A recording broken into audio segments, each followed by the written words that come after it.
Hey everybody, Patrick Hostis here. So we got a lot of stuff to go through today, so I'm kind of gonna jump right into it because I don't know how long exactly it's gonna take for us to get through all this. Um, so the Las Vegas, you know how it's always been a mystery when they were gonna finally release the final report. Well, it looks like today was the day. Sheriff Lombardo came out and gave his little spiel, and I was at work all day today, but I was able to glance at this report, and I've already seen a couple things that are going to be pretty interesting to talk about. But I just kind of wanted to go through it section by section. As you guys get input or you see something you want to, chime in about or talk about or anything, just go ahead and put it on the chat. I'll be checking it periodically. But I'm going to kind of go through it and we'll just go from there.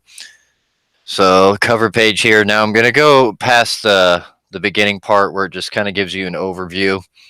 There's an awful lot more detail in this version. So you see a lot more, you'll see what I mean here. It goes into pretty excruciating detail, but like I said, I haven't read it totally closely yet, so we'll read it together and see how wonderful it actually is. So I'm going to go past the executive summary and I'm going to go right into. So it starts out here with people involved, and these are the victims, the deceased, and it lists all of them, their time of death, the coroner office seal number, and the coroner officer office case number. So we go past all this. Living victims, LVMPD recognizes the approximate 22,000 people who attended the Route 91 Harvest Music Festival are all victims. That number does not take into consideration the hundreds and possibly thousands who were walking along Las Vegas Boulevard outside the Las Vegas Village venue at the time of the shooting. The goal of the FIT was to document those who actually sustained any type of physical injury, regardless of extent or degree. That's what they say. And then it goes through the medical facilities that were involved. And 58 people were confirmed deceased. 31 victims were confirmed deceased at the venue, and the remaining 27 victims were pronounced deceased at area hospitals. 4 victims were pronounced at Desert Springs Hospital Medical Center. 3 were pronounced at Spring Valley Hospital Medical Center. 16 were pronounced at Sunrise Hospital Medical Center. 3 victims were pronounced at University Medical Center. 1 victim was pronounced at Valley Hospital Medical Center. Approximately 869 people sustained documented physical injuries. Of those who sustained injuries, FIT was able to confirm approximately 413 gunshots or shrapnel injury victims. Approximately 360 victims sustained injuries other than gunshot or shrapnel injuries. Approximately 96 people were identified as having sustained an injury, but the type of injury sustained was unable to be confirmed. The suspect. So here's where they start going into Stephen Paddock. And they say an extensive joint investigation involving the LVMPD and FBI began immediately after the incident into the life of Paddock. At the time of the attack, Paddock was a 64-year-old. He owned residences in Mesquite, Nevada, and Reno, Nevada, and lived with his girlfriend, Mary Lou Danley. Paddock was the oldest of 4 sons born to Benjamin Paddock and Irene Hudson Paddock. Paddock's father was arrested and incarcerated for bank robbery. Paddock and his brothers were raised solely by their mother after Benjamin went to prison. Paddock graduated high school and college. He worked for the United States Postal Service during his college years. According to his friends and family, Paddock began working for the IRS, the Internal Revenue Service, after college, and later worked for several corporations performing accounting work. Paddock invested in real estate and made a substantial amount of money. Paddock heavily invested monetarily and emotionally in any activity he began.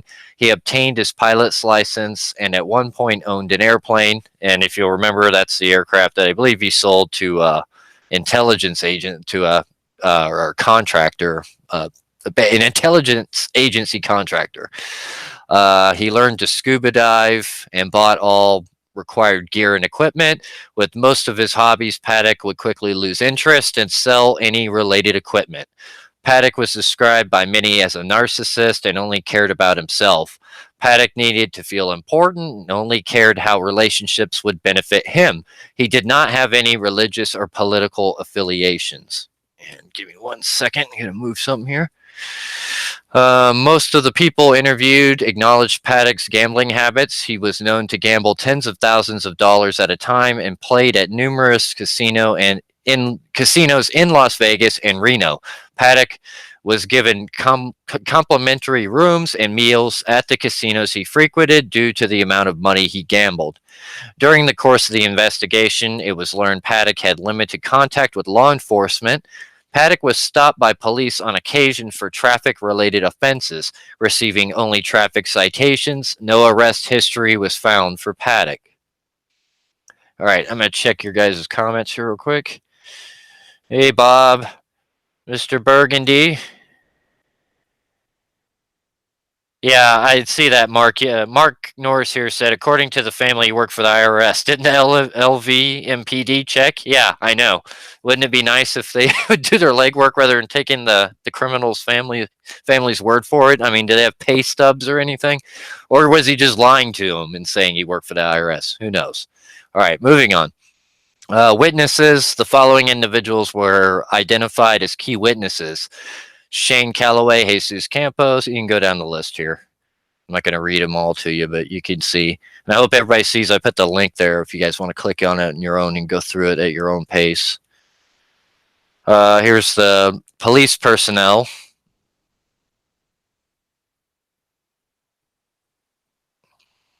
Family and friends. So Mary Lou Danley, Peggy Paddock, Irene Hudson, Eric Paddock, Carrie Marie Paddock, Bruce Paddock, Patrick Paddock, David Paddock, Jacob Paddock, Vivian Ayers, and Paddock's primary care physician. Okay, now I kind of looked through this a little bit and I saw that I think this is pretty interesting, this little section. I did get to read a little bit of this at lunch today. So anyway, let's go into it. By the way, if you hear me mute the mic for a second, that's because I'm taking a drink of water and I can't stand it when like radio hosts do that and I can hear them drinking water or eating or whatever the hell they're doing. It like drives me nuts. I have that thing where you can't listen to that.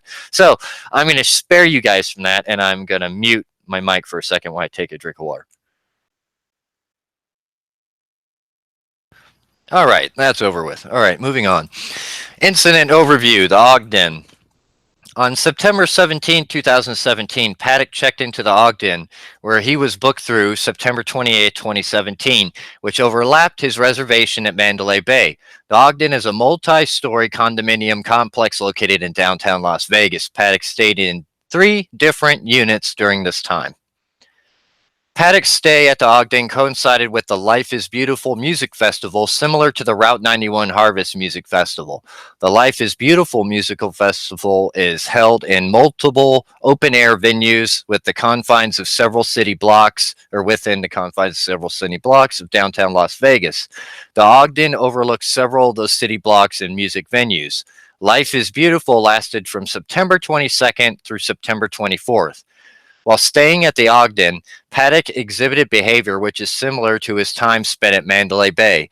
Paddock left for long periods of time and moved a large amount of luggage between his vehicle and the rooms he was staying. Paddock gambled numerous times at downtown Las Vegas casinos.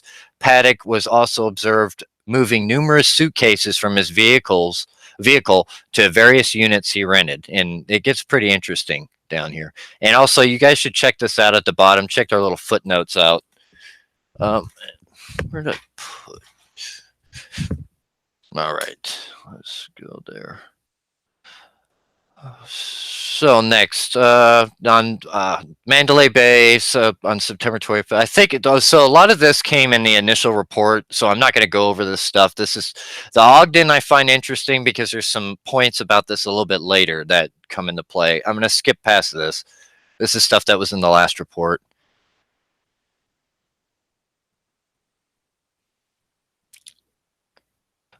Okay, now going into the timeline, what's this little disclaimer right here?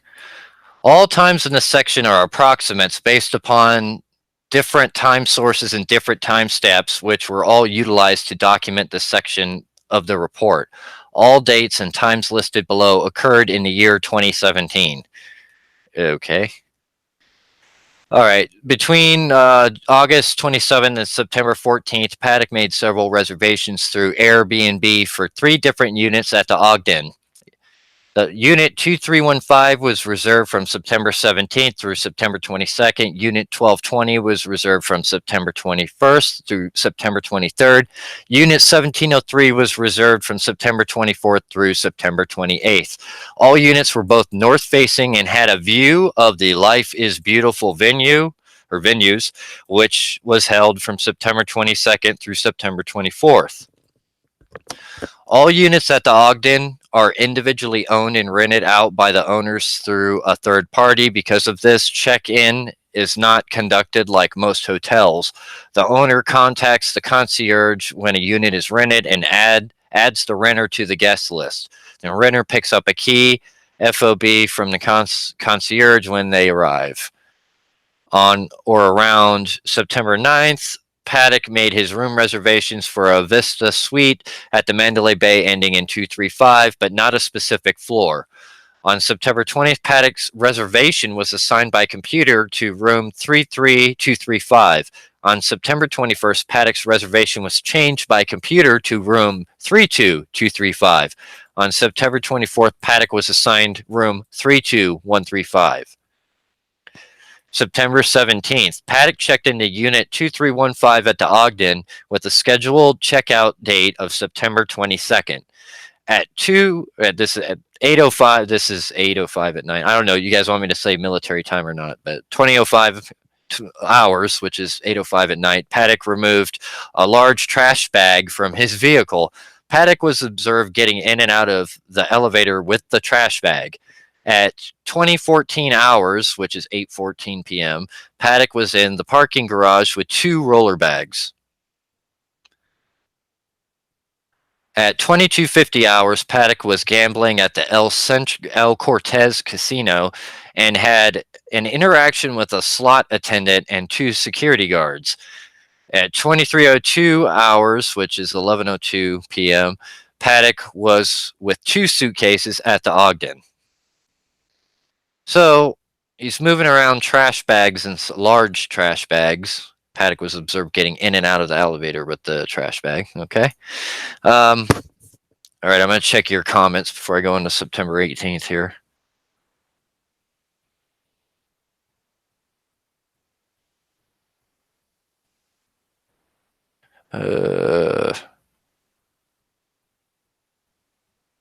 Yeah, I agree there, Mr. Burgundy. It does sound like there was more than one person going in and out to me.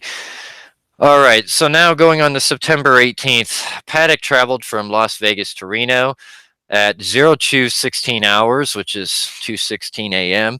Paddock removed a bag from his vehicle. At 04:28 hours, which is 4:28 a.m., Paddock was with a suitcase. At 04:45 hours, Paddock interacted with the Ogden concierge while in possession of a suitcase. At 04:47 hours, Paddock exited the Ogden with a suitcase. From 04:49 hours to 05:03 hours, Paddock took a ride share to McCarran International Airport.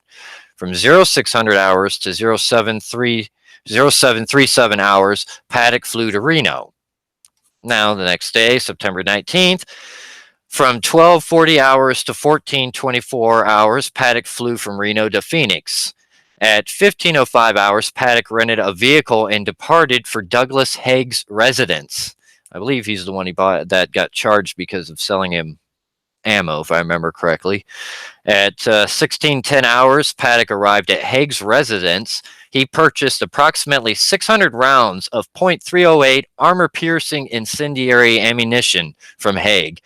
From 1700 hours to 23:26 hours, Paddock drove to Las Vegas in the vehicle he rented. At 23:26, Paddock entered the Ogden with a laptop bag and a roller suitcase. So he took an aircraft to fly down from Reno to Phoenix, and the reason he had to drive back is bringing, what was it, 600 rounds of 308 ammo. Yeah, probably best you don't put that on. Try to get that past the TSA. As low as my opinion of them is, still, I guess that's why he drove. So he drove all the way back there, and it would be my guess that he brought these rounds in with the roller suitcase that he had. All right, I'm going to take a look at your comments real quick.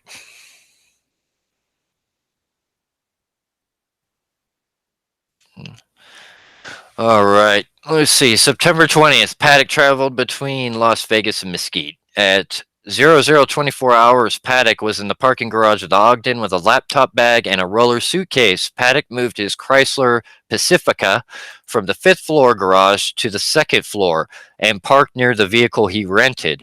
At 0027 hours, Paddock transferred items from the rented vehicle to the Chrysler Pacifica.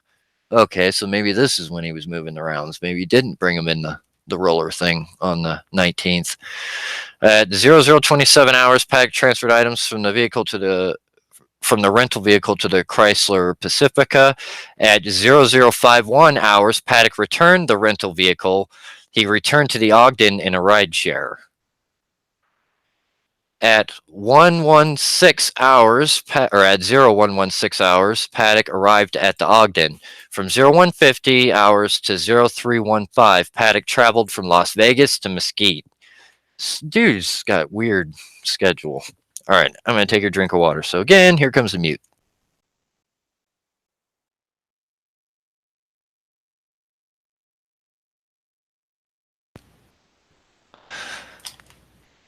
All right, from 2000 to 2113, Paddock drove from Mesquite to Las Vegas. At 2113 hours, Paddock was in the parking garage of the Ogden with a rolling suitcase and trash bag. At 2118, Paddock entered the lobby and had an interaction with an employee at the front desk until 2123 hours. At 2354 hours, Paddock had a rolling suitcase. So this is on the 22nd. At 0031 hours, Paddock entered the elevator bank from the parking garage at the Ogden with a black suitcase. At 0043 hours, Paddock exited the elevator on the 6th floor of the parking garage. At 0045 hours, Paddock entered the elevator with a suitcase. At 0246 hours, Paddock left the Ogden with a rolling suitcase and a black plastic bag and returned to his vehicle. From 0250 hours to 0410 hours, Paddock traveled from Las Vegas to Mesquite. From 0700 hours to 0830 hours, Paddock conducted multiple online searches. At 1500 hours, the Life is Beautiful event began in downtown Las Vegas. So on the 22nd it began. On the 23rd, it says Paddock appeared to spend most of the day in Mesquite. On the 24th, Paddock checked into Unit 1703 at the Ogden with a scheduled checkout date of September 28th, overlapping his reservation at the Mandalay Bay. At 1531 hours, Paddock's vehicle was in the parking garage of the Ogden. At 1600 hours, Paddock was at the front desk and checked into Unit 1703.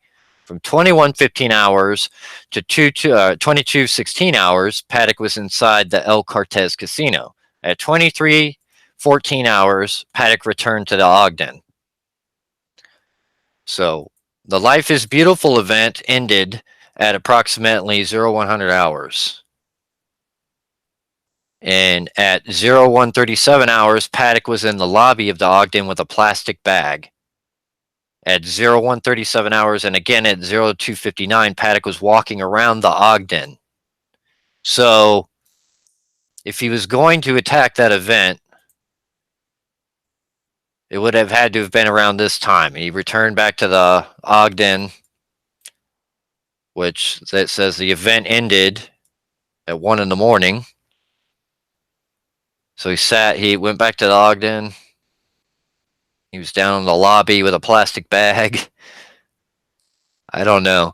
That, to me, it looks like it wasn't a serious target, because you're going to spend time inside the casino running around. That's cutting it kind of close. I don't know. I don't know. I'd like to hear what you guys think about that. Do you think the Ogden was a serious target, or do you think it was just a reconnaissance, or do you think he saw something there that changed his mind? It's interesting in any respect that he was at that area right at that time, but decided not to do it. Check this. Go check out. All right. Okay, so on September 25th at 01:37 hours, Paddock was in the lobby of the Ogden with a plastic bag. 01:37 hours, and again at 02:59 hours, Paddock was walking around the Ogden. At 8:45 in the morning, Paddock exited the elevator at the sixth floor of the parking garage with a suitcase. At 09:15 hours, Paddock was in the lobby of the Ogden with a suitcase. From 09:28 hours to 10:59 hours, Paddock was in the parking garage with multiple times rolling suitcase. In the parking garage, multiple times rolling suitcase. I think they screwed that up. Paddock's vehicle was on various floors of the Ogden parking garage. At 14:05 hours, Paddock exited the elevator with a rolling suitcase and took it to his vehicle. Paddock then returned to the elevator. At 14:14 hours, Paddock exited the elevator. So he's taking all the crap out of the Ogden and putting it in the vehicle. He does it again. Then he finally leaves at 14:25, and then he goes to the Mandalay Bay. He checks in and to 32135 at 16:56. A bellman met. That's the video where you see him. You see there's the still frames of it. Where he's chilling with that guy. All right, I'm going to check your comments real quick. No, I don't know if Mark Norris is asking if Life is Beautiful was an MGM event. I honestly don't know. Probably, knowing that town, I would guess it was. Let's see. All right. So from 21:37 hours, Paddock had his vehicle retrieved by valet, left the Mandalay Bay, and then he arrived back at Mesquite. Now, September 26th. Well, this is interesting. From 10:12 to 14:55 hours, according to cell phone records, Paddock's cell phone was located in Mesquite. At 15:35 hours, Paddock completed a wire transfer in Mesquite of $50,000 from his Wells Fargo account to an account in the Philippines. From 2012 hours to 2100 hours, Paddock drove from Mesquite to the Ogden. From 2102 hours to 2216 hours, Paddock walked around and gambled at the El Cortez Hotel. At 22:23 hours, Paddock returned to the Ogden. At 22:34 hours, Paddock departed the Ogden and drove to the Mandalay Bay. From 22:45 hours to 22:52, Paddock valeted his vehicle and took 6 suitcases located on a luggage cart and 1 rolling suitcase. Paddock rolled the suitcase himself up to the service elevator with the help of a bellman. The bellman who escorted Paddock on the 25th was different than the bellman who escorted him on the 26th. I never saw that video either of a second bellman helping this guy, by the way. Just pointing that out in case the judge that said that ordered that he wanted all that footage released, just FYI. I don't think he's a follower of mine, but, maybe somebody can get word to him. I never saw that video. At 23:08 hours, Paddock began gambling at Mandalay Bay and continued gambling until the next morning. On the 27th, let's see.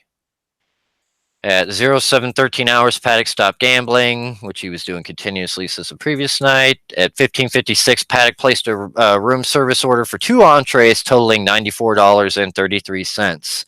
At 16:32 hours, room 32135 was cleaned by hotel staff. Paddock remained in the room as it was cleaned.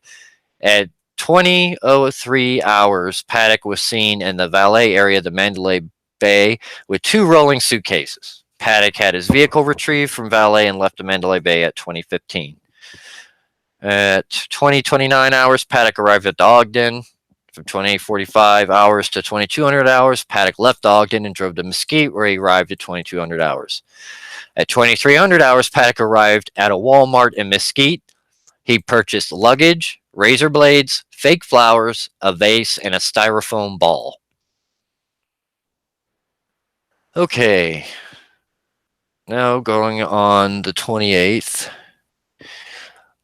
From 0 to 27 hours to 1420 hours, Paddock's cell phone was located in Mesquite, according to cell phone records. From 1444 hours to 1501, Paddock made a $14,000 deposit at a Wells Fargo and transferred $50,000 to a bank in the Philippines. So I'm not sure what the $14,000 thing's about. I believe the 50,000 is the 100,000 total that he sent to Mary Lou Danley allegedly to buy a residence in the Philippines. At 1523 hours, Paddock purchased a .308 bolt-action rifle from a gun store in Mesquite. From 1723 hours to 1803 hours, Paddock drove to the area of the city of Mesquite landfill located at 3200 Mesquite Heights Road. The landfill area is also an unofficial gun range in a rural area of Mesquite. From 2042 hours to 2146, Paddock traveled to Mesquite to the Mandalay Bay and parked in valet. Paddock entered the Mandalay Bay with 2 rolling suitcases and a laptop bag. At 22:18 hours, Paddock began gambling at the Mandalay Bay and continued gambling until the next morning. All right. On the 29th. Yeah, I see. Mark Norris here said, yeah, the fake flower is strange. I don't know if he was trying to... was that... I got to look at pictures of that stupid room service cart that he used as a camera bank and see if there was any fake flowers or something on there. I don't know. Maybe did it to try to camouflage them. I don't know. I gotta see another picture of that thing. All right. On September 29th at 0543 hours, Paddock stopped gambling. Blah, blah, blah, which he did all the time. From 12:28 to 13:14, Paddock ate at Mitsuya Sushi and then returned to room 32135. At 1400 hours, both 135 and 134 were cleaned by hotel staff.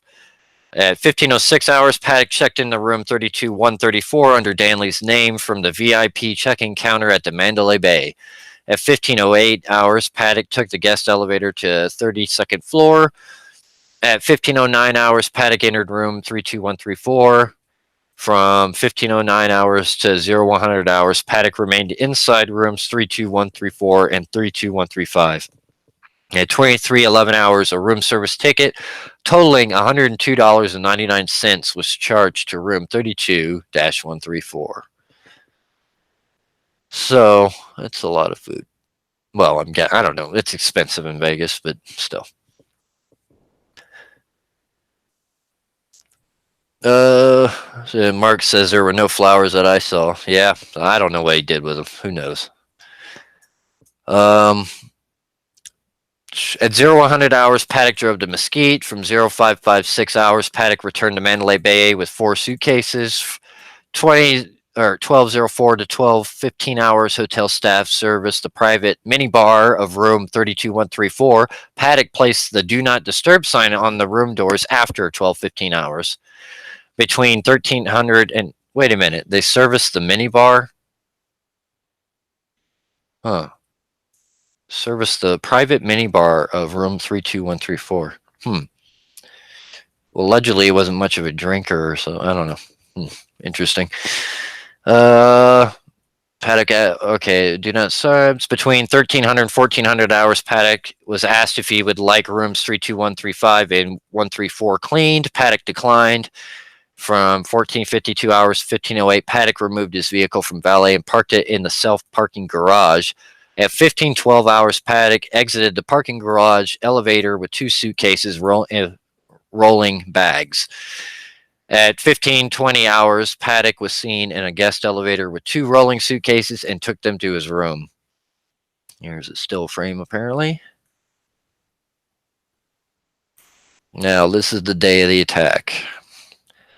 At 0206 hours, Paddock left Mesquite. Well, it's at 1952 hours. This is on the previous day. Paddock drove from Mandalay Bay to Mesquite and arrived around 8:57 at night. The next day, October 1st, at 2:06 hours, Paddock left Mesquite. From 03:05 hours, Paddock arrived at the self-parking garage at the Mandalay Bay. From 03:24 to 07:34 hours, Paddock walked around the casino and gambled. Paddock used his own and Mary Lou Danley's players' cards. At 07:37 hours, Paddock returned to his room. From 12:22 to 12:26, Paddock moved his vehicle from self-park garage to valet.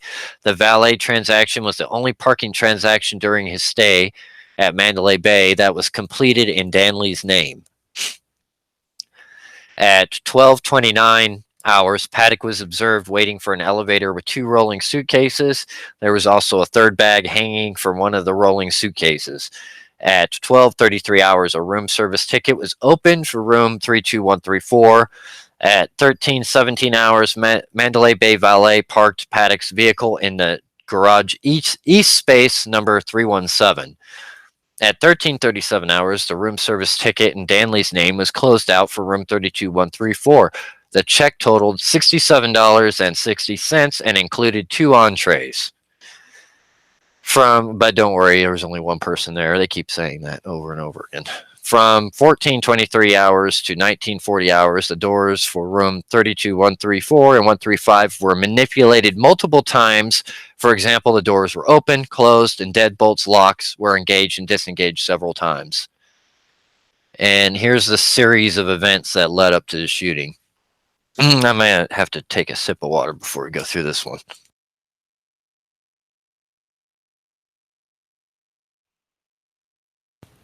Alrighty.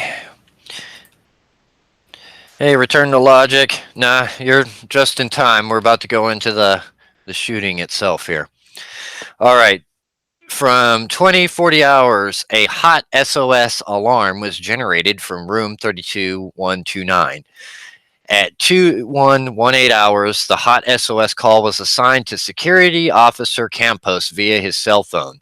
Security Officer Campos was assigned 5 hot SOS calls during the 2118 hours cell phone call, or 2118 hours phone call. According to interviews of hotel staff, it is common practice to assign hot SOS calls to security officers and then immediately close them out. Yeah, whatever. Yeah, so he was going to handle, Security Officer Campos handled the hot SOS call for room 32129 last. At 21:36 hours, a deadbolt for room 32135 was engaged. At 21:40 hours, Jason Aldean started his performance at the Route 91 Harvest Music Festival. At 21:46 hours, the deadbolt to room 32134 was engaged. Security Officer Campos entered the service elevator at 21:46 hours and got off at the 30th floor at 9:47 p.m. Security Officer Campos walked to the stairwell in the 100 wing of the 30th floor and walked up to the 32nd floor. Security Officer Campos could not gain entry to the 32nd floor due to the door being barricaded. Security Officer Campos walked up the stairs to room 33, or to the 33rd floor. Security Officer Campos walked down the 100 wing of the 33rd floor to the center core. He took a guest elevator to the 32nd floor. At 2200 hours, Security Officer Campos exited the guest elevator and walked up to the 100 wing towards room 32129. Security Officer Campos checked 32129 and found it was secure.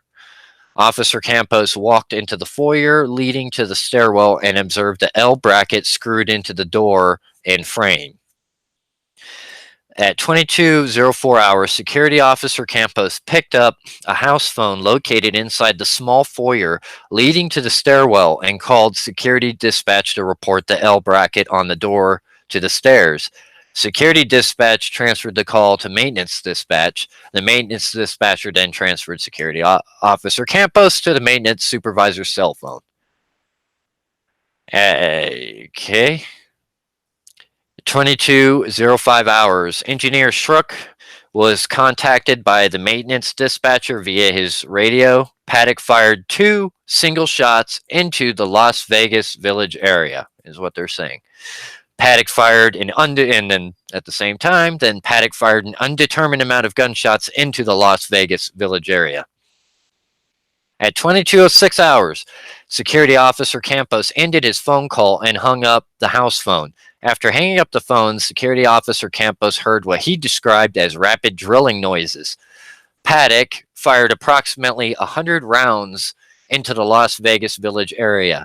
Security officer Campos began walking down the 100 wing towards the center core. Engineer Schruck was told by his supervisor to go to the 32nd floor. Las Vegas Metro Police Department Unit 169 SE broadcast over the Convention Center Area Command radio channel. 169 SE, we've got shots fired, 415A at Route 91. Sounded like an automatic firearm. Paddock then fired rounds down the hallway at Security Officer Campos. Security Officer Campos was struck in the left calf with a bullet fragment. So now they're saying it wasn't the actual bullet, it was a fragment. He took cover behind the alcove between room 32122 and 32124. Security Officer Campos told his dispatcher via the radio, "Hey, there's shots fired in unit or in 32135."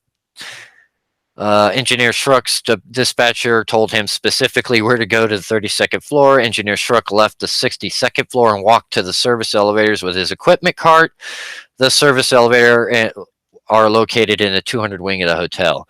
At 22:07 hours, Paddock fired approximately 95 rounds into the Las Vegas Village area. Las Vegas police officers Varson and Hendricks left the Mandalay Bay security office with 2 armed Mandalay Bay security officers. Paddock then fired approximately 100 rounds into the Las Vegas Village area. Paddock then fired approximately 94 rounds into the Las Vegas Village area. At 22:08 hours, Paddock fired the first shot at the fuel tank. So now they're saying the first fuel tank shots were around this time. Las Vegas Police CAD event, and it gives the number, was generated for the shooting incident, which is a system where if it's in a certain area, it can triangulate the gunshot and try to figure out where it came from. They use them in Chicago and places like that, and I guess Vegas has them located around their airport. At 22:09 hours, Paddock fired the second round at the fuel tank. He missed the tank. Paddock fired the third round at the fuel tank and missed the tank. Paddock fired the fourth round at the fuel tank, missed the tank. Paddock fired the fifth round at the fuel tank, first strike into the fuel tank, which was the top strike. Paddock fired the sixth round into the fuel tank, which was the second strike into the fuel tank, lower strike. The investigation was unable to determine the seventh and eighth rounds were fired when the seventh and eighth rounds were fired at the fuel tanks. Paddock fired a number of rounds into the Las Vegas Village area. So you can see the damage to the tank there. All right, so 22:10 hours, Engineer Schruck arrived at center core of the 32nd floor and walked up to the 100 wing towards room 32135. As he walked, Engineer Schruck heard what he believed to be a jackhammer sound in the distance. Engineer Schruck quickly realized it was automatic gunfire. After the gunshots stopped, the security officer Campos yelled at Engineer Schruck to take cover. Engineer Schruck turned and took cover in the alcove between room 32117 and 119. Paddock fired rounds down the hallway at Engineer Schruck. He was not struck by gunfire. Engineer Schruck attempted to open room 117 with his master key. However, the deadbolt lock was engaged and he was unable to gain entry into the room. Engineer Schruck stated over his radio, "Shannon, call the police. Someone's firing a rifle on the 32nd floor down the hallway." Hope you guys like the voice I gave him there. Checking your guys' comments. Hey, Brian, how's it going, man? Yeah. Yeah, I had Time for Truth asked, how can they know the order where Paddock shot at? Yeah, I was wondering that myself. All right, so let's move on here. At 22:11 hours, Las Vegas police officers Varson and Hendricks arrived at the center core area of the 31st floor and began walking up the 100 wing along with armed security officers from Mandalay Bay. Paddock fired approximately 80 to 100 rounds into the Las Vegas Village area. Paddock then fired approximately 95 rounds into the Las Vegas Village area. At 12:12 hours, two armed Mandalay Bay security officers exited the guest elevator on the 32nd floor and went to the center core. Paddock fired approximately 80 to 90 rounds into the Las Vegas Village area. Paddock fired an unknown number of rounds into the Las Vegas Village area. Police officers Clarkston and Cook were struck by gunfire during this volley. That's when they were hiding behind the police cars. Officer Hendricks and a Mandalay Bay security officer advised over their respective radios that they were on the 31st floor and they could hear rapid gunfire above them. At 22:13 hours, Paddock fired an undetermined number of rounds into the Las Vegas Village area. At 22:15 hours, Paddock fired two separate volleys of unknown number of rounds into the Las Vegas Village area. A Las Vegas police officer Yarson and Hendricks, along with Mandalay Bay security officers, made entry into the stairwell on the 31st floor. And this is at 22:16 hours. At 22:17 hours, two Las Vegas police officers reached the 32nd floor via the guest elevator. Neither officer heard any gunfire after they exited the elevator. Now, here's something interesting. At 22:18 hours, the heat detection indicator from inside room 32135 detected no further readings. So I want to point something out, and unfortunately, I've seen, in combat, I've seen people die and things like that, and people's body heat doesn't just immediately dissipate. It's not like that.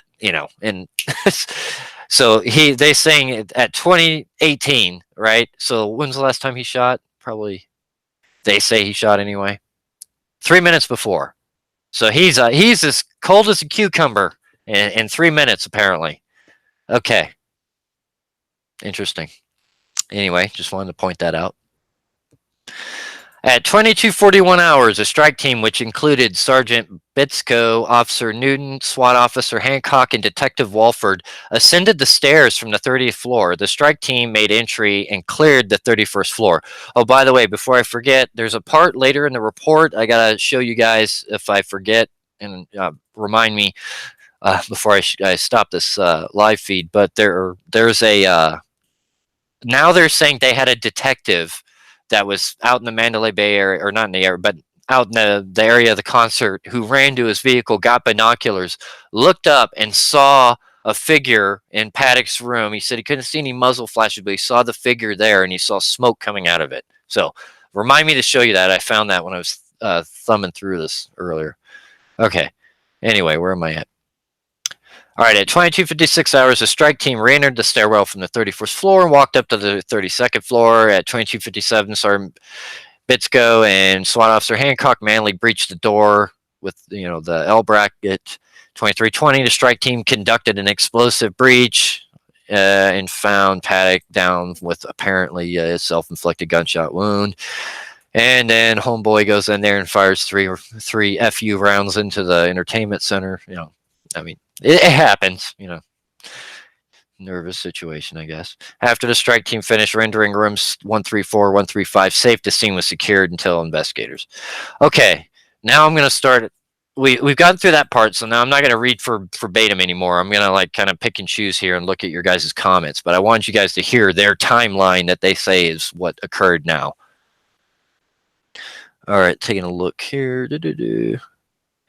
Brian Bacchus says, why is there no ballistics report on bullet fragment pulled from the victims matching the guns that were allegedly used by Paddock? Isn't that standard in any homicide investigation where you have the murder weapon and the victim? Last time I heard. All right, so... And then they go through, there's a section here where they talk about how many people they had there when this all started. There's a lot of CYA stuff here. These are video or pictures of it. If any of you have watched the body cam footage, you've seen these hallways more than you ever want to. I know I have. Door leading to the 100 wing. And see, it's going back over what Campos said he heard drilling.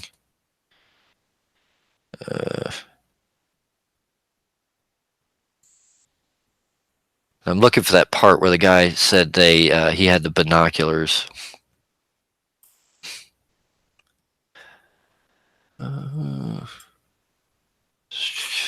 Sorry if I know it's not good to have dead silence, but I'm trying to read here and find that spot.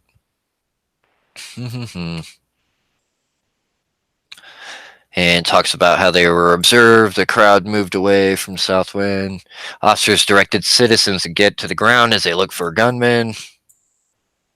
Directed civilians away from their sign. Okay, here we go. This is the part. Or not that part. Detective Bologna, I'm probably screwing his name up, but Bologniec, who was at Mandalay Bay Drive east of Las Vegas Boulevard, believed the gunfire was coming from inside the Las Vegas Village or from an elevated position. He retrieved his binoculars from his vehicle and scanned the north face tower of the Mandalay Bay. Approximately 3/4 of the way up the tower of the north end, Detective Bologniec observed a silhouette of a male standing in a shooting position several feet back from the window. Detective Bologniec could not see muzzle flashes, however, he did observe smoke. Detective Bologniec could not broadcast on the radio due to heavy radio use by other officers, so he switched to the Northeast Area Command NEOC channel and broadcast the shooter's location. I never heard that one. So yeah, so you saw a silhouette. How do you know it was male? Isn't that, I mean, aren't we supposed to be like, more sensitive about gender? I'm being a smartass, but still, I mean, how do you know it was a male? I mean, if all you could see was a silhouette. I don't know. Just being skeptical. Alrighty. So we go through here. He gathered his tool. This is talking about Schruck. Engineer Schruck felt the concussion of rounds passing where he was taking cover. An unknown object struck him in the back without causing injury other than a small bruise. Engineer Schruck also stated that he could see blood coming from Campos's calf area.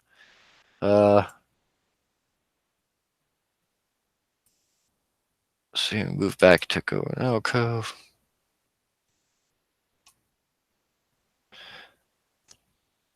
And it's talking about, you can see here, as officers move their patrol vehicle. What is this?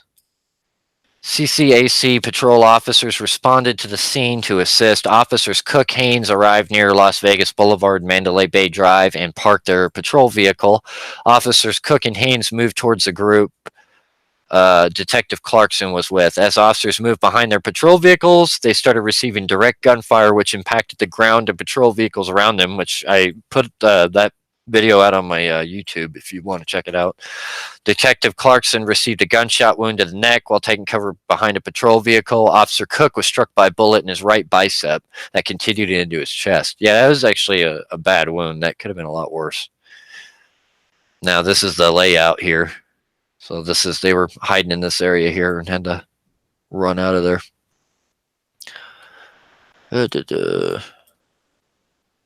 This is more talking about how the officers directed them to continue east and north as they recognized the gunfire was coming from Mandalay Bay.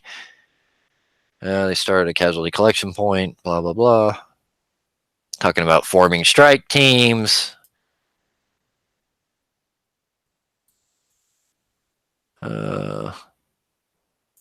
And I urge all you guys to go in here and read this stuff that I'm just glossing over, but I'm just, in the interest of time, and I don't want to just sit here and parrot it to you. I don't have a voice like Morgan Freeman. If I did, I would narrate this whole thing for you, and you guys would keep it forever, but I don't have that voice, I'm afraid. All right. Officers encountered people who are hiding multiple locations. Well, this is all stuff we know from the body cams. Hendricks Varson, SWAT officers attempted to open L bracket, blah, blah, blah. Some pitch. Yeah, I don't see no fake flowers there.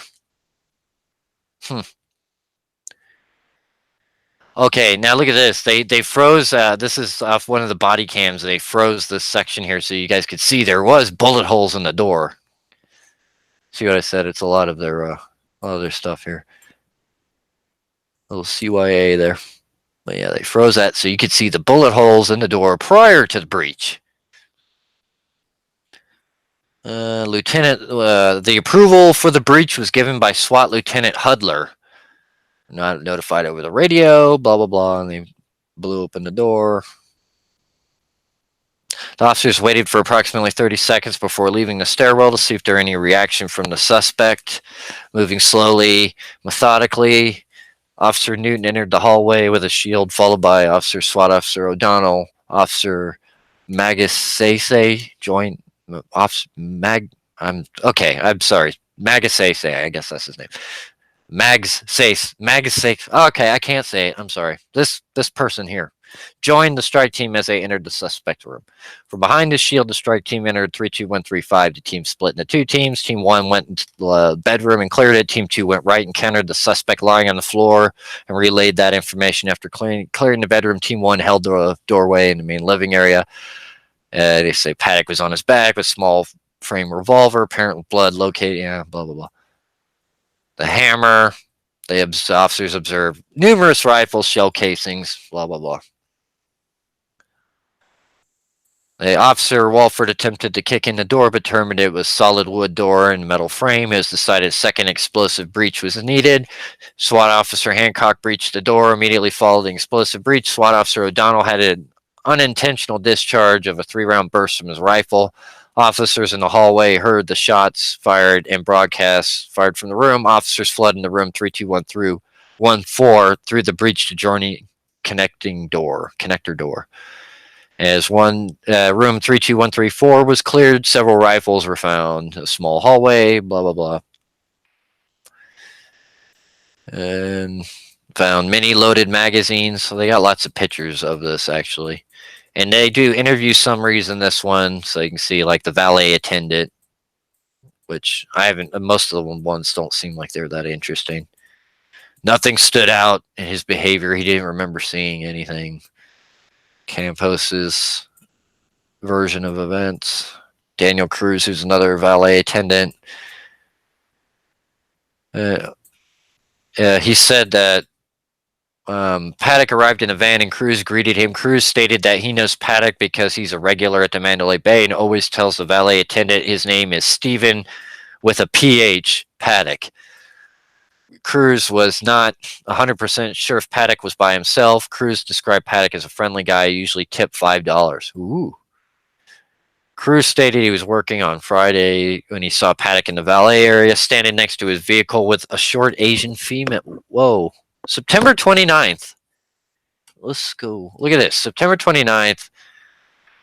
And saw Paddock in the valet area standing next to his vehicle with a short Asian female. Cruz believed Paddock was drunk and the Asian female was happy and nice. Cruz asked Paddock where he was coming from, and he replied, the concert across the street. Paddock gave Cruz $5 and Cruz left. Cruz stated that he was 100% sure it was Paddock and he's 100% sure it was Friday because he took Saturday off. Cruz could not remember what Paddock or the Asian female were wearing, and nothing stuck out about this interaction. Huh. This is on the 29th of September. And I think they said that they couldn't find anybody he was with. He seemed to be by himself. And apparently he's with a short Asian female, which probably narrows it down to a few billion people. Okay. So anyway, that's worth noting, I think. All right, I got to take a break from this and look at your guys' comments. It's hurting my eyes. All right.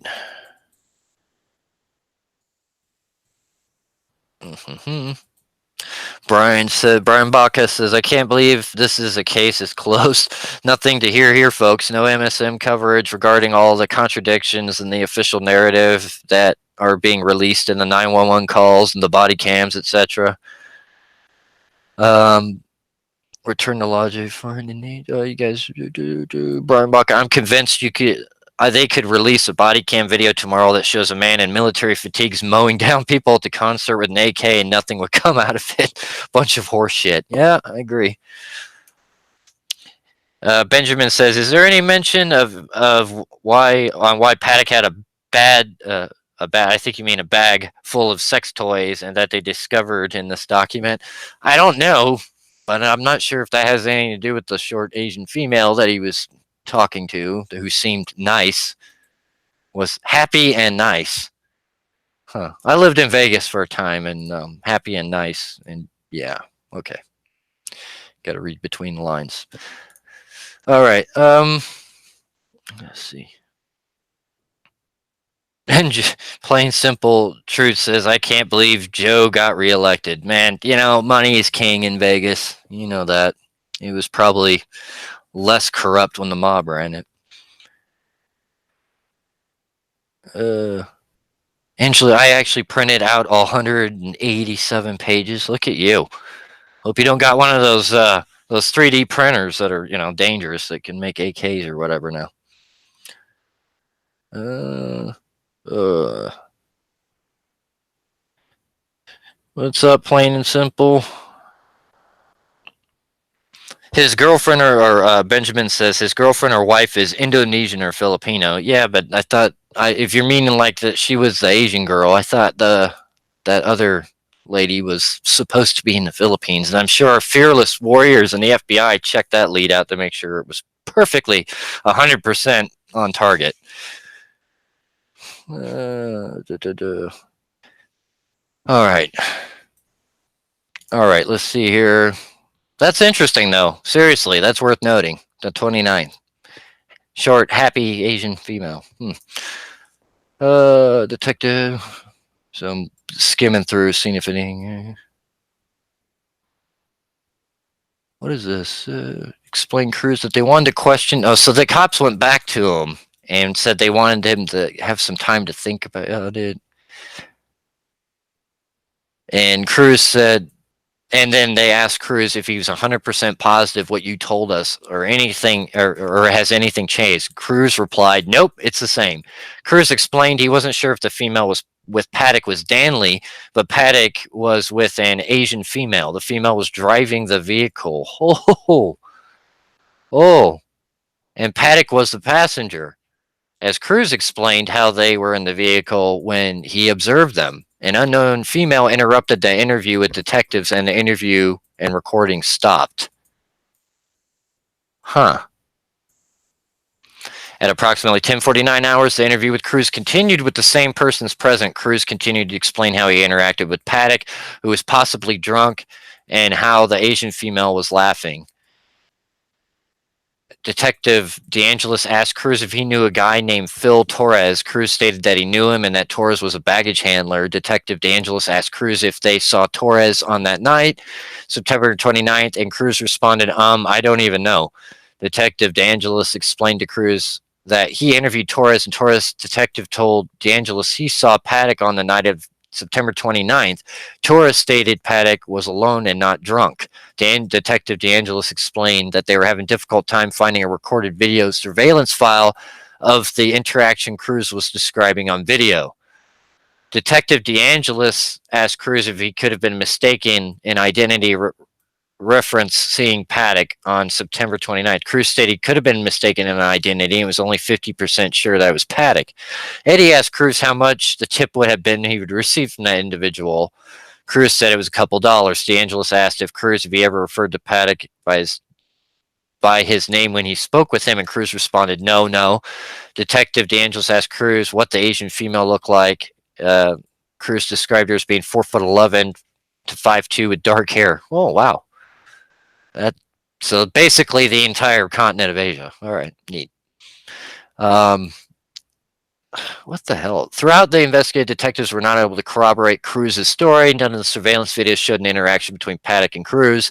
Detectives have evidence that shows Paddock arrived at the Mandalay Bay on September 28th in approximately 246 hours, not leaving the property until 30th at 0100 hours. Yeah, well, I don't know because you guys haven't shown us all the video, so I don't take your word for it. And it's kind of funny where the guy's telling him, yep, 100% sure, 100% sure. And then it's like they come back at him and just keep chipping away until he changes his story. Interesting. All right, looking at your guys' comments here for a sec. Oh, Angelica Gretchen says they went over it. Og went over the report and no mention of a vibrator in the report. Oh, thank you, Angela. Angela says she's new to the channel, really likes my style. Thank you. One of a few. um, Benjamin says she was in midair while this thing was going down, poured into MSM.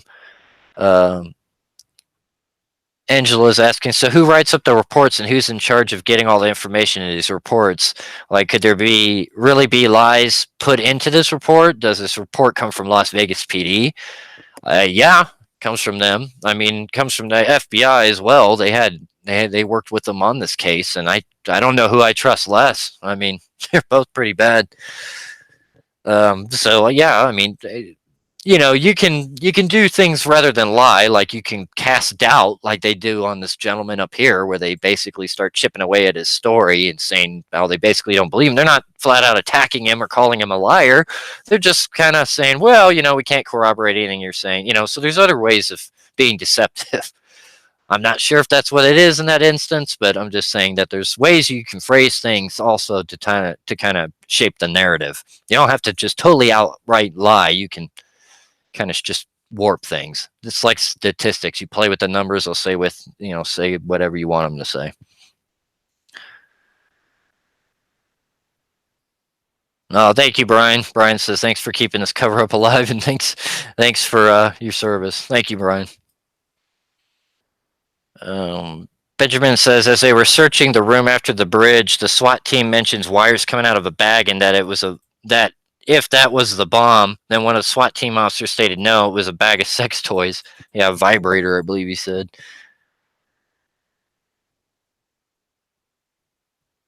Yeah, and Plain Simple Truth says nobody ever mentions their vibrator, but they did do it in a body cam. And I don't know.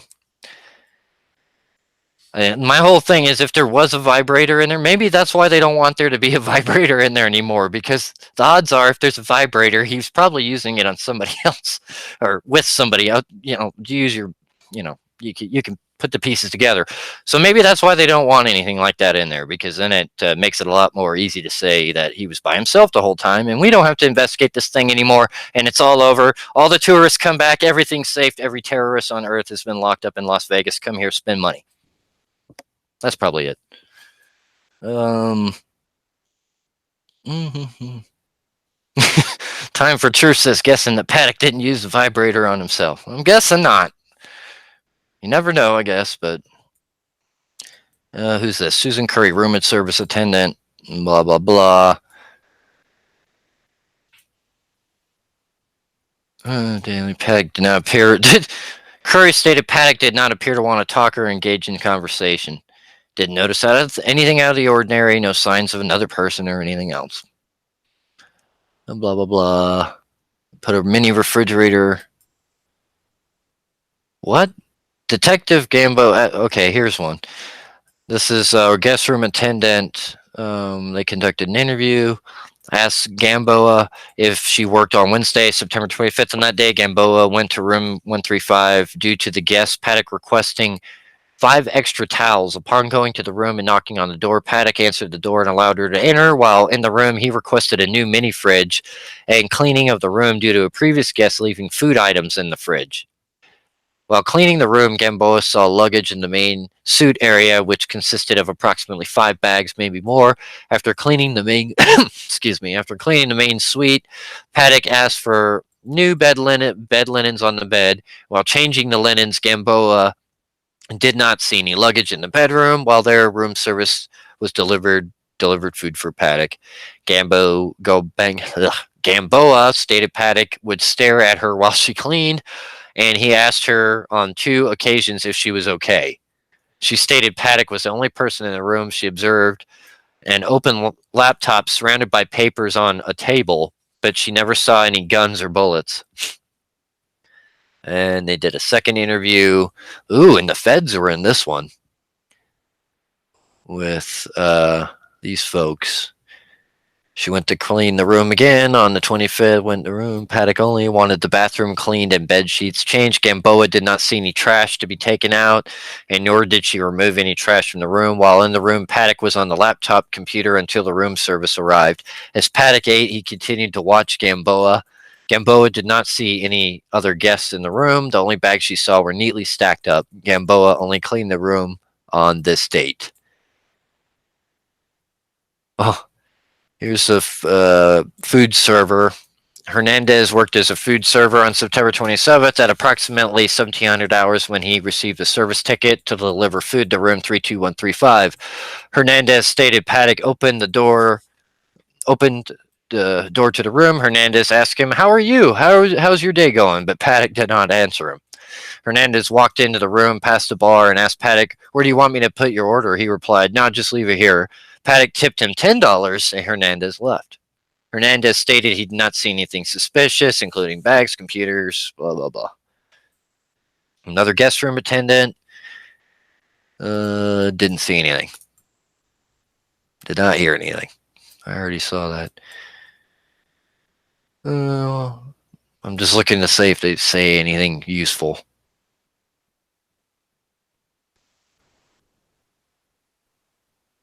Uh-huh. Stayed at the table alone. Okay. Kyung stated Paddock charged his bill to the room. Watch TV. Uh-huh. This is security officer. What? Oh, okay. So he's talking about. No, this is going into the shooting and what they did. So it's good stuff to read. I have too much of a headache to read this stuff in much detail. I want to show you guys some of the pictures though. But seriously, you guys should go through this and read it. I have to as well, but I just, work 9 hours a day staring at a computer and then doing this. It's starting to all blur together. I'm gonna start saying crap for my work to you guys. Okay, here we go. Wait, what the hell is this? Uh, uh, all right, so some of these pictures we've seen already. Okay. Stuff plugged in over there. Mm-hmm. This is in 135. Yeah, okay. Uh-huh. Okay, well, I could tell you what type of rounds those are. Those are polymer tipped hollow points.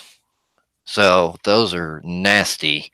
Um, I've had out in here and where I live out way in the woods, and I've had animals go after my dogs trying to kill them, coyotes, things like that. And that's the type of rounds I buy for those. I mean, it's pretty much an instant kill. That bullet really does a lot of damage. So looks like he's got some other type Full Metal Jackets, maybe. But yeah, those red ones right there, those look like those are polymer tips. Definitely. Hmm. So here's that stupid breathing apparatus crap that he dreamt up. And you can see it only goes to the other. That's so stupid. I still can't believe why they thought that was a good idea. All right, I'm looking at your stuff here. Oh, look at it. Tara's saying, I wonder what happened with the helicopter hijacked by armed men holding people hostage that were in two 911 calls for it. Yeah, the one I had those on my channel. Yeah, I'll keep reading through this report. I don't know. Maybe they go through that. It's a lot to read. Look how I'm not even halfway through this thing, and I've been doing this for an hour and 8 minutes. Ugh. Yeah, you can see that. It's all the brass and glass and that. I still don't buy the stupid little hammer did this. Sorry. With duct tape over it. You see that? That little tiny thing? And then the rifle over his leg. I don't know. So many weird things about this mess. Okay. So this is a different angle.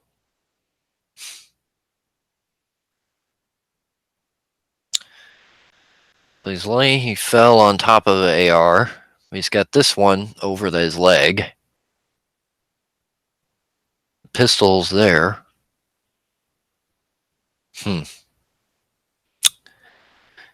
Okay.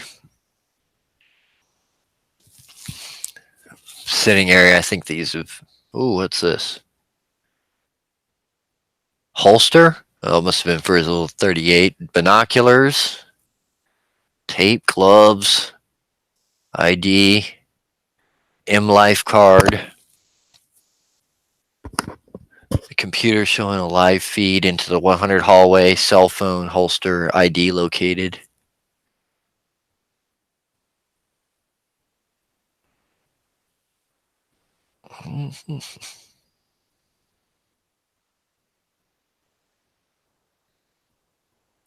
Yeah, plain and simple truth saying he still wants to know about wants to know about the leaked photos. Yeah, I haven't heard much about that investigation. um, Angela, try to ask again. My moderator just stepped out for a second. My moderator will be back on in about 2 minutes, and then ask your question, and she'll let it go through. All right.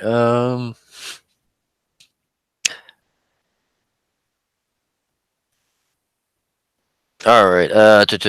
Ali M is Chad Nishishum. I'm sorry, I'll say the name wrong, but is asking if this individual Chad is in the report. I'm not sure. I honestly haven't gone through it with a fine-tooth comb yet. Windows. Not hard to break windows if you hit the corners. Yeah, but I mean, hold on. Okay, so sorry, my moderator distracted me. All right. Yeah, I mean, it's possible. I mean, I can't. It's hard for me to say because I've never tried. Maybe it is. I don't know. It just seems weird that you could bust out windows that big with that thing, but maybe you can. I don't know. Plain and simple truth says Paddock was left-handed. He was left-handed, huh? Left-handed. Guns right here. Well, where's the entrance? What is it? This way or that? Or no? He said you went up through the mouth, didn't they? All right.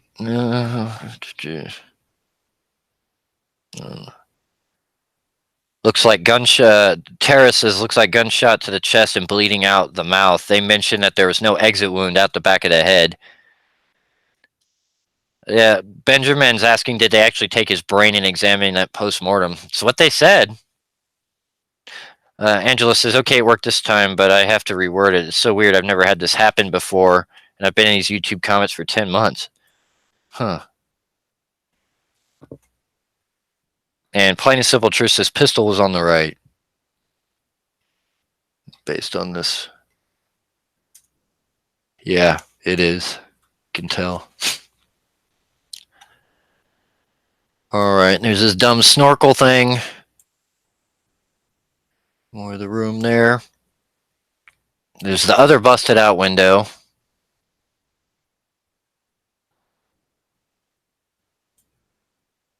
And here's this other cart that he had here.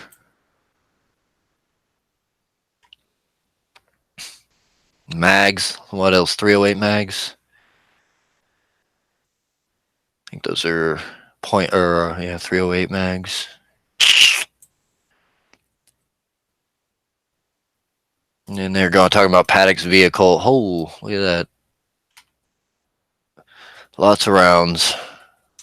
Yeah, he had buku ammo, that's for sure. 6,000 rounds up there. Now it goes through these weapons, like, and this is the stuff I'm into. I love this is what I'm an expert in, these type of weapons. So, and like I've said a few times, I find it a little weird the condition of some of these weapons without any rear optics or anything. Like I said, that's often how you find weapons being sold in illegal arms deals, but whatever. Okay, so this is the M4, had a bump stock, vertical foregrip, front sight only. There's another AR with an EOTech optic, 40 round mag.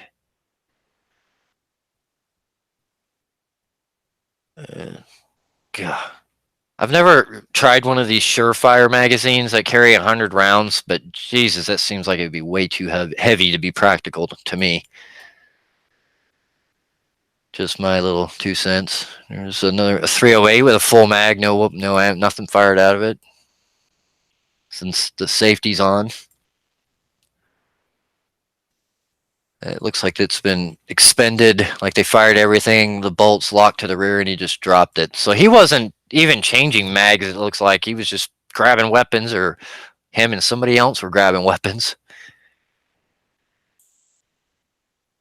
I'm trying to see if any of these were jammed, or if they would even say that on there. There's one right there. There's that little pistol, the 38.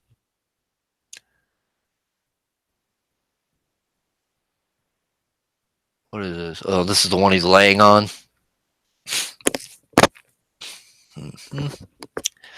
He has an AR-10 set up here. I bet this must have been what was being fired at the fuel tanks. Have a scope on it like that. And another AR-10, full mags, nothing fired out of it. 100-round magazine.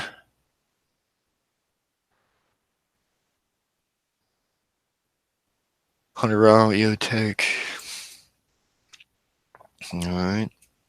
It's just going through all the ones he had thrown in these cushions here.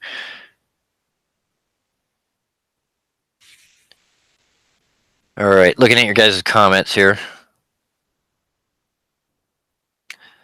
Mark says very fishy investigation, definitely. This is a time for truth says this investigation was worthless. I also can't believe that the investigation is now closed. Well, the good news is it's not closed for me, at least. Now the real work begins, because now I can tear this thing apart based on what evidence I do have. I mean, hopefully that more will be released, because like I said, obviously there's more video out there. And I know that judge order said all of it. So where the hell is it?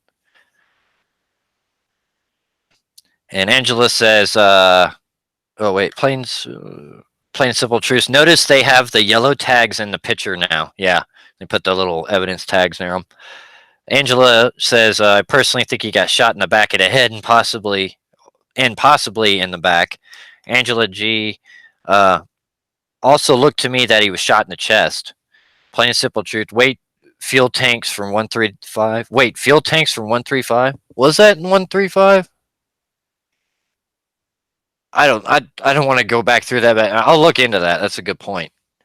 But that looked like, I mean, if speaking as a soldier, I mean, if I was going to take shots at a fuel tank at that range, that's what I would use, because it had a nice scope on it. It's a 308, would have the range set up at an okay position, but I don't know. It's worth looking into. AR-10, red dot optic, and 25-round magazine, and it's fully loaded. And the safety's on. AR-10 with bipod, no magazine at all. Okay. Look at this other stuff here. Blue plastic hose, that's that stupid thing he created. Surveillance camera, baby monitor, surveillance camera, the peephole, small sledgehammer, laptop computer, surveillance camera monitor, spotting scope, binoculars, expended 2.223 slash 5.56 cartridge casings, approximately 1,050. Those are the rounds used by an AR-15. Cellular phones, Nevada driver's license, My Life player's card. I thought that said MILF the first time. It's My Life. Player's card, Mary Lou Danley. Polymer 40-round AR-15 magazine loaded. Steel 100-round magazine loaded. Polymer 25-round AR-10 magazine loaded. Live ammunition, approximately 5,280 rounds. Handwritten note with distance, bullet drop calculations. Suitcases, duffel bags, soft rifle cases, and towels. Laptop computer, this is on 135. Disassembled laptop computer. Power hand drills, empty ammunition boxes, and plastic bags. Scuba mask, loose ammunition, miscellaneous hand tools, and drill bits. Miscellaneous hand tools, huh? Miscellaneous screws and mounting brackets, suitcases and towels, empty rifle magazines. I bet you anything, they threw the vibrator into miscellaneous hand tools and drill bits. That way they can just say, Well, we didn't lie. We just thought it was a hand tool. Just saying, if you wanted it to really look like there was nobody that ever went in this room except for a couple cleaning people, you wouldn't make any mention of that vibrator. That's all I'm saying. I know it's a dumb thing to hang up on, but I'm just saying. You got to admit it's suspicious.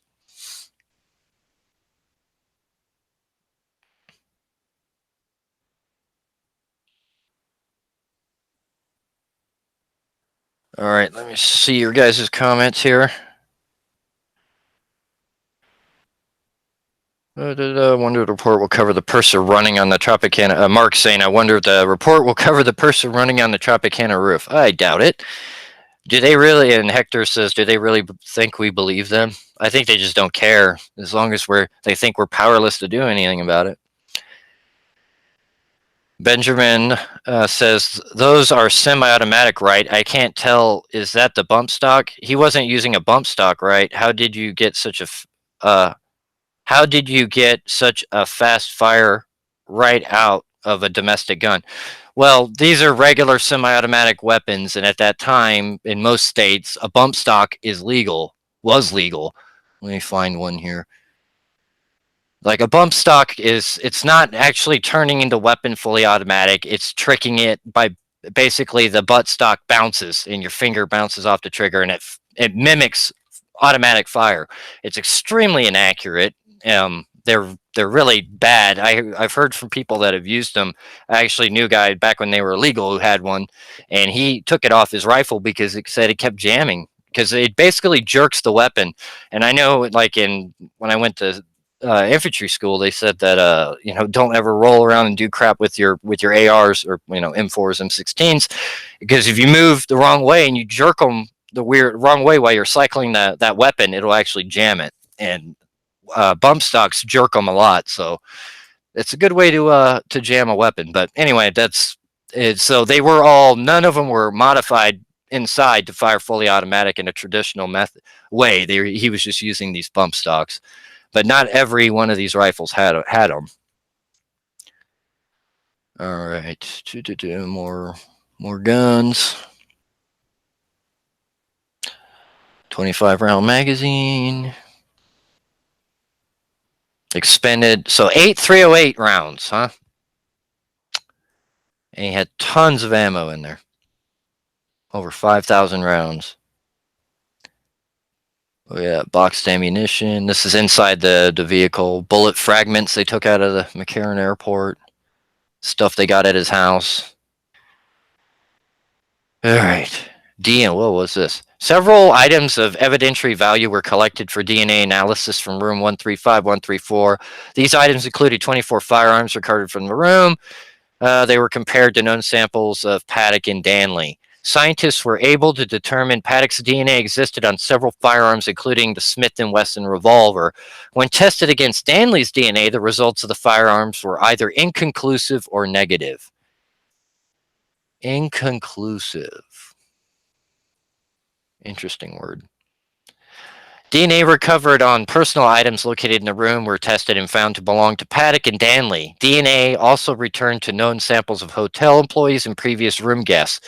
The investigations conducted interviews with those people, and it was determined they had no interaction with Paddock and were not involved in the events on October 1st. Wouldn't that suck if you just happened to have, rented the room before some jackass pulls some crap like this, and then you're getting a phone call from the FBI, hey, we need to talk to you. Ew, that would suck. Digital. There were approximately 2,000 leads investigated, approximately 22,000 hours of video, and 252,000 images were obtained by investigators at the Las Vegas Metro Police Department and FBI. And analysts found 500 sightings of Paddock. I haven't seen 500 sightings of Paddock. Have any of you? Let me look at my comments here. Anybody? I'm reading your comments here.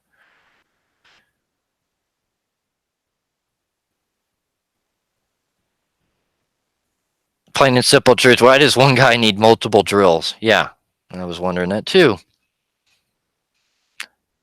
Hector says true. Funny feet at the room looks way too clean, Hector says. I want to see. Time for Truth says I want to see interviews with Mary Lou Danley. Yeah, that would be interesting. Or hear the recorded transcripts. I would love to hear that. Hmm. So anyway, yeah, I haven't seen any of these 500s. I've seen some of them, but I sure as hell haven't seen 500. 4 laptop computers and 3 cell phones were located in the rooms. All laptop computers and cell phones were given to the FBI to be forensically analyzed.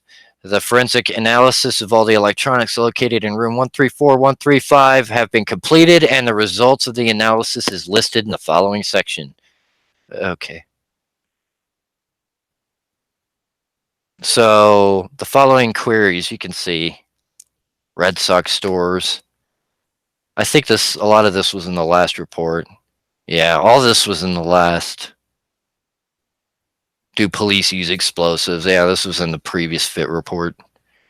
Websites, computer, blah. Okay, here we go. Computer forensic analysts of Dell laptop model E5, whatever, revealed numerous internet searches for open air venues. Additionally, several hundred images of child pornography were located on the computer's hard drive. The investigation into the source of these images is ongoing. The following browser searches for this laptop are indicated below. And you can see this is all in the last FIT report. They looked at the phones. They were obliged through court order, blah, blah, blah. Telephone records indicate the 4 telephone numbers primarily used by Paddock, and it shows them. There were no telephone numbers which contacted all of Paddock devices. However, there were phone numbers which contacted more than one of his devices. What?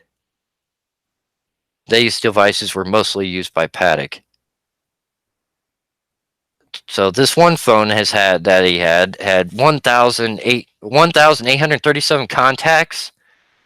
688 were outgoing and 1,169 were incoming. The last outgoing call placed for this number was September 27th at approximately 15:22 hours. The last incoming call was on the 27th at 10:58. This one, it was on the 28th. So, okay. Now I'm looking. Financial analysis. A financial analysis was completed on Paddock and revealed a large decrease in financial liquidity. Yeah, maybe because he's buying tons of weapons. I don't know.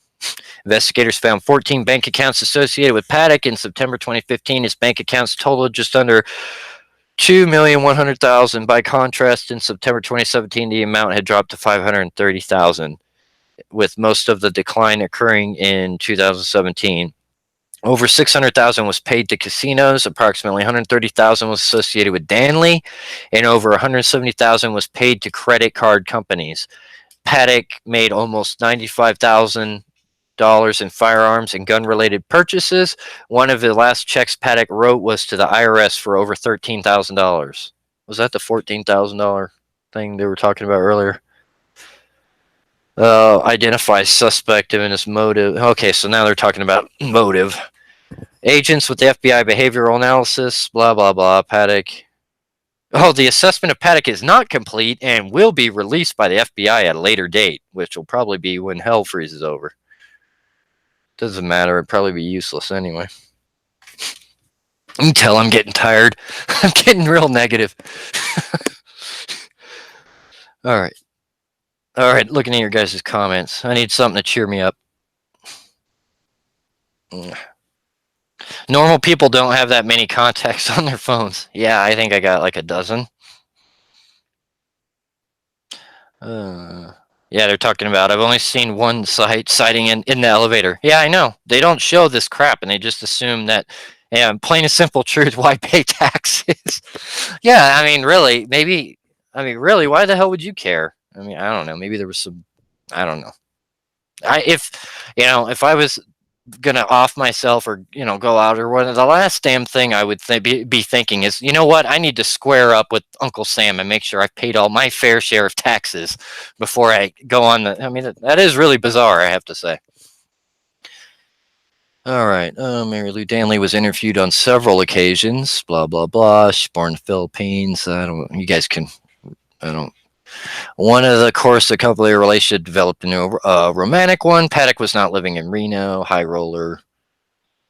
Blah blah blah. Trying to look for anything that's interesting. Quit working in 2015. Paddock asked Stanley to quit working so they could travel more. Stanley described her relationship with Paddock as very romantic in the beginning. However, she noticed a gradual decline in affection. According to him, it was due to his declining health. Danley stated over the concern course of their relationship, hugging and kissing stopped. Danley confronted Paddock about the lack of affection, and he told her he's unable to commit to more affection. Paddock would show concern and compassion despite the lack of affection. Danley stated Paddock was no longer able to have intimate relationship because he was unable to perform. Danley told investigators Paddock was physiologically able to have sex, but the physical act would exhaust him. Danley stated he would often sleep for long periods after physical exertion. Danley described Paddock as mild-mannered person and never violent. Okay. He rarely became visibly upset and did not yell or scream when angered. If he was upset about something, Danley stated Paddock would become quiet. He seldom drank alcohol, and she never observed him consume any type of illegal narcotic. Paddock would often complain about being sick and told Danley that doctors couldn't cure him. He stated that doctors told him that he had a chemical imbalance. Paddock would get very bad headaches and chemical smells, and often asked to change rooms in hotels because of the smell in the room. Paddock would not shake hands with people and often wore cotton gloves. Paddock told her in the beginning of their relationship she would have to stop wearing lipstick and perfume because he was allergic to them. According to the Danley, Paddock was not a religious person. He would often say things like, "Your God doesn't love me," or "Your God doesn't love us." Danley described herself as a Catholic and would often make the sign of the cross. If something negative would happen after making the sign of the cross, Paddock would blame the negative action on Danley making the sign. Although not religious, Paddock did not have a problem with Danley taking part in religious practices.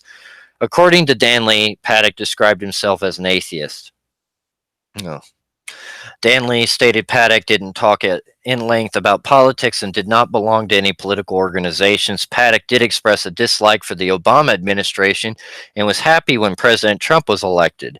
Paddock told her he believed President Trump would do something to stop illegal immigration. Paddock did not comment on the topic of gun control and did not display any racial bias. Huh. In 2016, Paddock and Danley traveled to their residence in Reno. When they returned to Mesquite, Paddock brought back a large gun safe. The safe was placed in a garage at Mesquite residence, and Danley observed a pistol safe where she placed jewelry in it. Danley observed an increase in guns and gun-related purchases after Paddock retrieved the safe. In August 2017, Paddock and Danley drove to the residence in Reno. On their return to Mesquite, Paddock bought a large quantity of ammunition. Danley assisted Paddock by putting loaded magazines into suitcases and duffel bags. According to Danley, each duffel bag contained 25 loaded magazines. Danley asked Paddock why he had so much ammunition, and Paddock told her it was because one gun could use a lot of ammunition. Paddock also said he began buying ammunition in bulk because it was cheaper. What? Okay. Danley believed Paddock's newfound interest in guns was merely a hobby. Packages began arriving at the residence frequently, and Paddock would open the packages in the garage. Paddock often went to the gun store and gun shows. Danley accompanied Paddock on a few trips to gun stores, but did not pay attention to the transactions. Danley also accompanied Paddock to an unofficial gun range located near a waste management landfill. Danley helped set up targets at long distances for Paddock to shoot with the rifles. After target shooting with various rifles, Paddock would clean them in the garage. Danley helped Paddock load magazines and move ammunition on more than one occasion. During a stay at the Mandalay Bay at the beginning of September 2017, Danley recalled Paddock behaving strangely. They were staying in room 6235, and she observed Paddock constantly looking out the windows to the room that overlooked Las Vegas Village venue. Paddock would move from window to window, looking at the site from different angles. In late August, early September of 17, Paddock told Danley she should go see her family in the Philippines. Paddock booked the travel arrangements for Danley's flight. Danley departed on September 15th and was scheduled to return October 4th. Paddock completed 3 separate wire transfers into Danley's account during the trip. The total for the transfers was $150,000. According to Danley, the money was to buy and purchase a home in the Philippines. Danley was concerned Paddock may be attempting to set her up with a home and break up with her.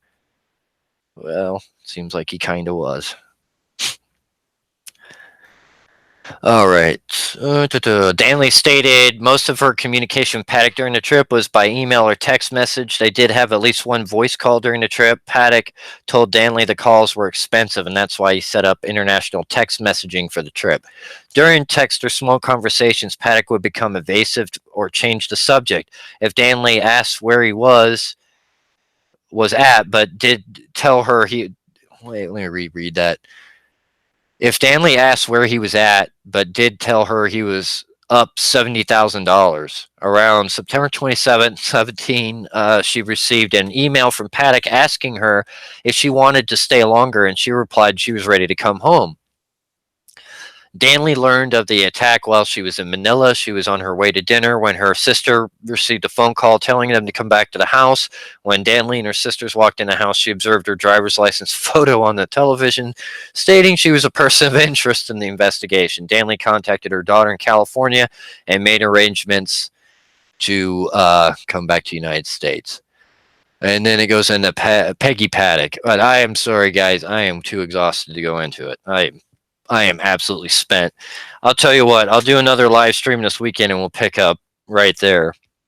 But I just cannot go on anymore. I've got a raging headache after reading this so-called report. At least, how far am I in it? Oh, I'm about 3/4 of the way through it. All right. Taking a look at your guys' comments and then I'll check out. True Seeker. He can't have sex without being exhausted, but he can run between 2 rooms and fire for 15 minutes. Laugh out loud. Yeah, I know. True Seeker. Seriously, though, you're told. All right, look in. Yes, I agree. A True Seeker says, I don't believe anything Danley says. Yeah, I don't buy a whole lot she says either. The analyst says I smell a red flag somewhere in that religion part. Maybe he didn't mind her, but the other thing, I don't know. The Trump thing sounds fake, as it's a cliche to talk of Trump nowadays. Yeah, I don't know. I've heard, you always hear other people saying that hated Trump, or I don't know. Interesting. Thanks, Time for Truth. Thanks, Tara. Shooting a bump stock is exhausting for a healthy 30-year-old man, Owen says. Yeah, I fired one once and I wasn't real impressed with it. It is a bit of a workout. Thank you, Charlene. Thank you, Mark.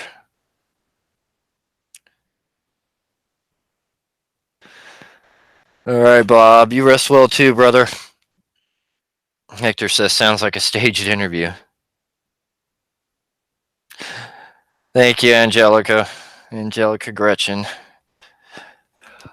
All right, guys. Let me pull up this thing.